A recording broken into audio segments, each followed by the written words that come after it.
Hello दोस्तों, आप सभी का हमारे चैनल सरकारी नौकरी में स्वागत है। दोस्तों, आज हम बात करेंगे इस वीडियो में 8वें वेतन आयोग के बारे में। पूर्व वित्त सचिव सुभाष गर्ग ने कहा था कि 8th पे कमीशन बनाए बिना पे पैकेज आएगा। क्या ये बात सच निकली है? तो देखिए, पूर्व वित्त सचिव सुभाष गर्ग ने क्या कहा था। तो दोस्तों, 1 जनवरी 2026 लोगों की मांग है कि पे कमीशन आ जाना चाहिए। एक्सपेक्ट करें कि नहीं करें कि 1 जनवरी 2026 को जो कन्वेंशनली हमारा जो पे पिछले 50 साल से चला आ रहा है कि हर 10 साल के बाद 1 जनवरी आती है, उससे वो लागू होता है। पिछला पे कमीशन 1 जनवरी 2016 से लागू हुआ था, उससे पहले वाला 1 जनवरी 2006 से लागू हुआ था और उससे पहले वाला 1996 से लागू हुआ था। तो ये सबकी मान्यता है और सबकी धारणा है कि जो अगला पे कमीशन लागू हो तो 1 जनवरी 2026 से होगा। लेकिन ये कोई भी पे कमीशन किसी डेट से लागू हो, उससे पहले पे कमीशन बनना चाहिए। पे कमीशन 1-1.5 साल लेता है, 2 साल लेता है अपनी रिपोर्ट बनाने के लिए, अपनी रिकमेंडेशन बनाने के लिए। उसके बाद सरकारें लेती हैं 4 से 6 महीने, साल भर अपने उसको लागू करने के लिए। आपको एक सवाल अभी पूछना चाहिए कि पे कमीशन क्यों नहीं बन रहा है?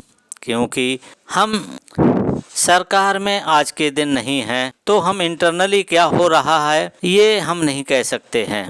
लेकिन बाहर बैठे हुए अगर आप अनुमान लगाओ तो आपको हम उसके लिए ले चलते हैं कि जब इसकी घोषणा कब हुई थी। इसकी घोषणा हुई थी दिल्ली इलेक्शन से जस्ट पहले, और वो भी बड़ी अननेचुरल अनयूजुअल तरीके से हुई थी। वो जो अश्विनी वैष्णव मिनिस्टर जी हैं, उन्होंने एक ट्वीट किया और ये कहा कि भाई इस पर विचार हुआ था आज की कैबिनेट में और सरकार ने ये निर्णय लिया है कि इसके बारे में ये पे कमीशन बनाया जाएगा। लेकिन कोई निर्णय कैबिनेट में हुआ है, इस बात का कोई प्रमाण है? इस बात का कोई प्रमाण नहीं है। जब भी पे कमीशन बनता है तो उसके लिए 2 चीजें तय होती हैं। एक तो टर्म्स ऑफ रेफरेंस क्या है, TOR जिसे कहते हैं, और दूसरा है कंपोजिशन क्या है, उसका कौन चेयरमैन है, कौन उसके मेंबर्स हैं। न तो कहीं टर्म्स ऑफ रेफरेंस है और न कहीं कंपोजिशन है। अच्छी बात तो ये हुई थी कि शायद जनवरी-फरवरी में हुई थी ये बात। जब ये अनाउंसमेंट हुआ था उसको भी 3-4 महीने से निकल चुके थे, अब तो 10 महीने निकलने वाले हैं। अभी भी कहीं नहीं कोई बात नहीं है, तो मेरे को ये लग रहा है। और अब तो आज आप अगस्त में बैठे हैं, 1 जनवरी जिस पे कमीशन लागू हो जाना चाहिए, उस पे कमीशन उस दिन तक बनेगा या नहीं बनेगा, कॉन्स्टिट्यूट होगा या नहीं होगा, इस पर भी संदेह है। आज के दिन हमारा अपना इस समय अंदाज़ा ही है कि तो हम अंदाज़ा ही लगा सकते हैं। मेरा अंदाज़ा ये है कि शायद सरकार पे कमीशन बनाए बिना कोई पे पैकेज देना चाहती है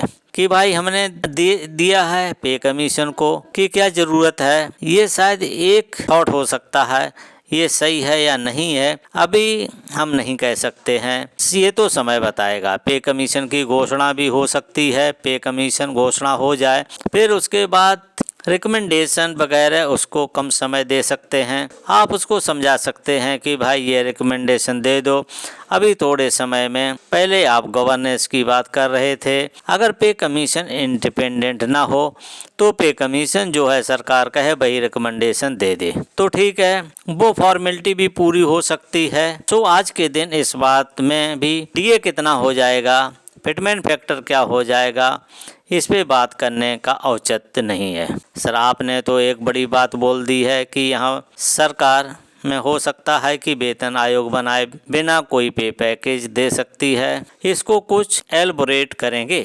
आपके कुछ कॉन्टेक्ट्स तो होंगे ही department of expenditure ministry of the finance में, क्या वहाँ से कुछ ऐसा निकल कर आ रहा है?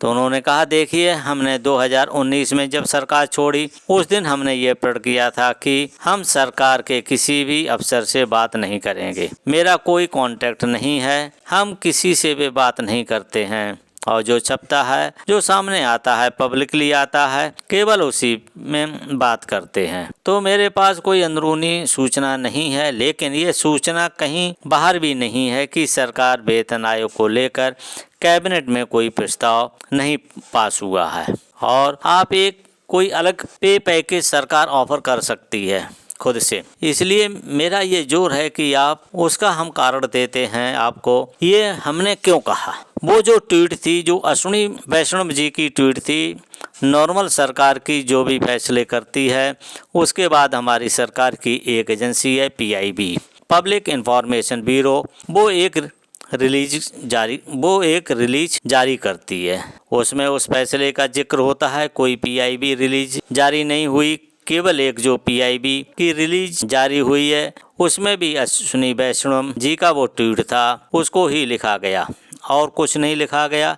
इसलिए हम कह रहे हैं कि कोई फैसला नहीं। अगर कोई फैसला होता तो PIB का एक पूरा नोट, कोई प्रेस रिलीज जारी होती, सरकार ने इस पर यह विचार किया वगैरह। इस तरह से ये TOR या कुछ समय में TOR बन जाएंगे, यानी टर्म्स ऑफ रेफरेंस बन जाएंगे, या इसके बारे में so that is the reason. ये अंदर की कोई खबर नहीं है, ये बिल्कुल सामने जो आ गया था उसी के आधार पर कोई भी ये निष्कर्ष निकाल सकता है कि इस पर कोई स्ट्रक्चर एजेंडा नहीं था, कोई उस पर फैसला नहीं हुआ है, चर्चा हुई होगी। उस चर्चा को मिस्टर वैष्णव ने अपने ट्वीट के जरिए जारी कर दिया है।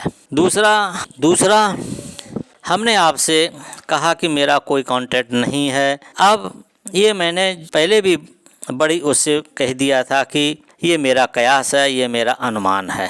ये क्यों इतनी आज तक कोई भी पे कमीशन इतना लेट हुआ है? ये जो 2016 में पे कमीशन आया था उसकी कैबिनेट की घोषणा 2013 में हुई थी। 2014 में फरवरी में कमीशन का सेटअप हो गया था। 2016 से 2 साल पहले अभी तक कोई कमीशन नहीं बना है। क्यों नहीं बना है? बना है, एक विकल्प ये भी हो सकता है कि पे कमीशन करता क्या है, कि भाई जो पे कमीशन करता है कि भाई हम एक तो उसको DA को मर्ज करके थोड़ा सा फिटमेंट फैक्टर लगा करके नए पे स्केल बनाते हैं, और दूसरा अगर कोई ऐसे मुद्दे हों जिसके बारे में सरकार उस पे कमीशन की राय चाहती है, पेंशन्स के बारे में या कोई प्रोडक्टिविटी बोनस के बारे में, इसके बारे में अगर उस पे कोई भी टर्म्स ऑफ रेफरेंस बना के भेजती है तो उसके बारे में वो अपनी राय दे दे।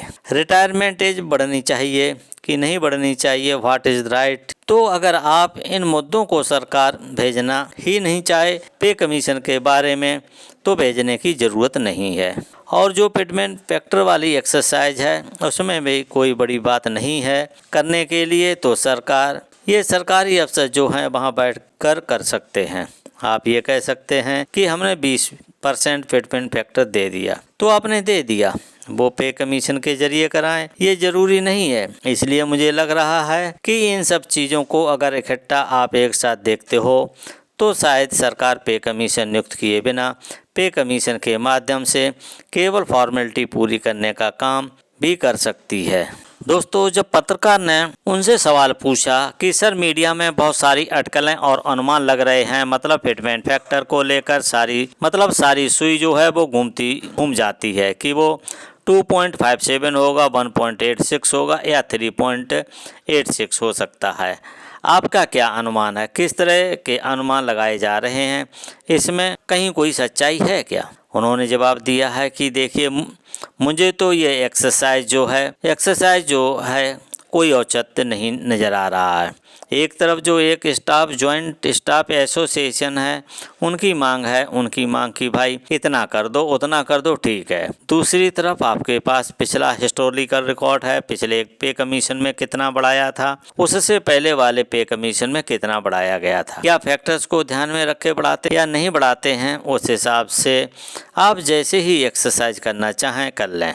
क्या बढ़ाएंगे? उसमें पॉलिटिकल एलिमेंट भी आ सकता है। अगर आपको खुश करना है तो आप पिछले कमीशन के मुकाबले ज़्यादा दे दो, आपको बहुत ज़्यादा खुश करना है और ज़्यादा दे दो, तो ये आपके डिसीजन पे हो जाता है। इसमें कोई साइंटिफिक या लॉजिकल बात नहीं है। नहीं, जब इकोनॉमी 4 ट्रिलियन प्लस हो चुकी है और 5 ट्रिलियन की तरफ जा रही है, तो आपको लग रहा है कि एक जो अनुमान जो 2 ब्रोकरेज हाउसेस एमिड कैपिटल और कोटक एक्टिविटीज ने लगाया है कि सरकार जो है वो करीब 3 लाख करोड़ जो है वो इस पे कमीशन के जरिए एम्प्लॉयज के बीच बांट सकती है। तो आपको लगता है कि सरकार इस पोजीशन में है, और क्या ये इंटरेस्ट हो सकता है कि सरकार मिडिल क्लास को, सर्विस क्लास को इतना दे दे कि मतलब 18,000 रुपये की सैलरी 50,000 या 55,000 हो जाए। तो भाई देखिए, कुछ भी हो सकता है, हम इसमें कोई दावा नहीं कर सकते हैं। दिल्ली इलेक्शन से पहले बजट पेश हुआ था कुछ दिन पहले ही। उस बजट में मिडिल क्लास को 1 लाख करोड़ का फायदा दे दिया कि आपसे 7 लाख तक की आमदनी को बढ़ा करके, आप 7 लाख तक की आमदनी को बढ़ा के 12 लाख तक की आमदनी पर कोई टैक्स नहीं लगेगा। 1 लाख करोड़ का दे दिया तो कोई 1 लाख करोड़ एक के तो कुछ नहीं, कुछ ही लोगों को फायदा मिलता होगा। फायदा जो है इनकम टैक्स देते हैं। करीब 1 करोड़ लोगों के लिए कहा गया था, 1 करोड़ लोगों को हम कहा गया था कि 1 करोड़ लोगों को हम 1 लाख करोड़ का फायदा दे रहे हैं। तो एम्प्लॉयजों की संख्या तो और भी ज़्यादा है, सभी को मिला तो उनको ज़्यादा फायदा देना है, तो आप ज़्यादा बढ़ा दीजिए। इस प्रदेश में अगर चर्चा हो तो चर्चा थोड़ी रिस्पॉन्सिबली होनी चाहिए।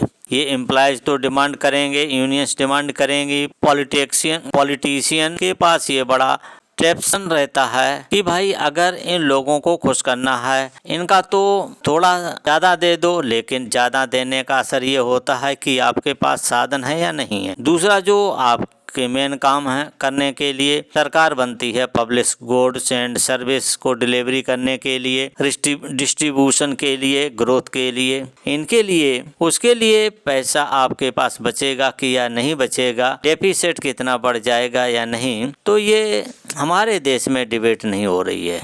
हमारे डिबेट में ज़्यादातर ये है कि मिडिल क्लास को या गवर्नमेंट क्लास को कितना फ़ायदा हो, वो फ़ायदे का अभी कोई सिर पैर नहीं है। तो दोस्तों, ये जानकारी आपको देनी थी। ये जानकारी कैसी लगी आप हमें कमेंट में ज़रूर बताइए। यदि वीडियो अच्छा लगा हो तो लाइक करके अधिक से अधिक शेयर कर दीजिए।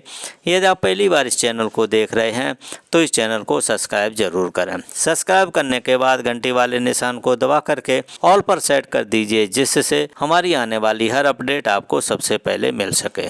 तो दोस्तों, इस वीडियो को देखने के लिए थैंक यू फॉर वॉचिंग। अब मिलेंगे नेक्स्ट वीडियो में नई जानकारी के साथ।